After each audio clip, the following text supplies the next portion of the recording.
Hi friends, வாங்க இன்றைக்கி சோம்பேறி சிக்கன் எப்படி செய்யலாங்கிறத பார்க்கலாம்.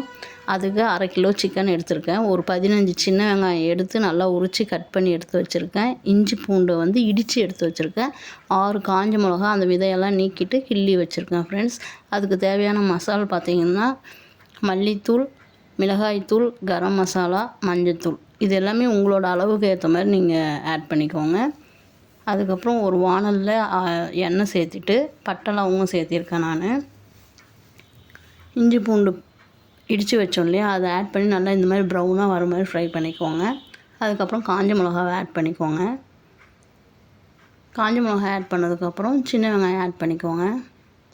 தேவையான அளவு உப்பு இந்த ஸ்டேஜில் போட்டுக்கோங்க. வெங்காயம் நல்லா ஃப்ரை ஆகிறது நல்லாயிருக்கும். வெங்காயம் நல்லா ஃப்ரை ஆனதுக்கப்புறம் இந்த மசாலா ஃபுல்லாக ஆட் பண்ணிக்கோங்க. நம்ம எடுத்து வச்ச மசாலாவை நல்லா பெரட்டி விடுங்க. அந்த வெங்காயத்தில் நல்லா அது மிக்ஸ் ஆகட்டும். சிம்மில் வச்சுக்கோங்க இந்த ஸ்டேஜில், இல்லைன்னா தீஞ்சிரும், அடி பிடிச்சிரும். மசாலா போட்டதுக்கப்புறம் சிம்மில் வச்சுக்கோங்க. அதுக்கப்புறம் நம்ம வாஷ் பண்ணி வச்ச சிக்கனை ஆட் பண்ணிக்கலாம். அந்த சிக்கனை ஆட் பண்ணிவிட்டு நல்லா அந்த மசாலா நல்லா கிளறி விட்டுட்டு ஒரு 3 மினிட்ஸுக்கு தட்டு போட்டு மூடி வச்சுருங்க.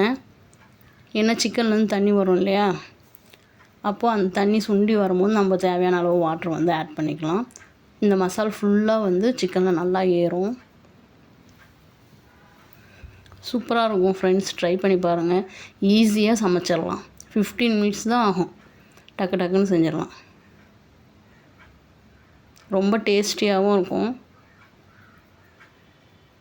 இந்த ஸ்டேஜில் 1 டம்ளர் தண்ணி ஆட் பண்ணிக்கோங்க சிக்கன் வேகிறதுக்காக. சூப்பராக இருக்கும் ரைஸ்க்கு. ட்ரை பண்ணி பாருங்கள்.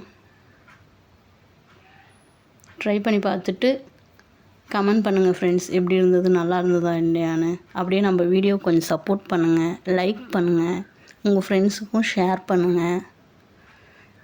கடைசியாக அந்த எண்ணெய்லாம் பிரிஞ்சு கொதிக்கிற ஸ்டேஜில், ஆஃப் பண்ணுற ஸ்டேஜில் கொத்தமல்லி தலையும் பெப்பரும் நம்ம ஆட் பண்ணிக்கலாம். நீங்கள் உங்கள் காரத்துக்கு தகுந்த மாதிரி டேஸ்ட் பார்த்துட்டு உப்பு கூடவோ குறைவோ ஆட் பண்ணிக்கோங்க. காரம் எல்லாமே சூப்பராக இருக்கும் ஃப்ரெண்ட்ஸ். ஈஸியாக செஞ்சிடலாம், டக்குன்னு ஆயிரும்.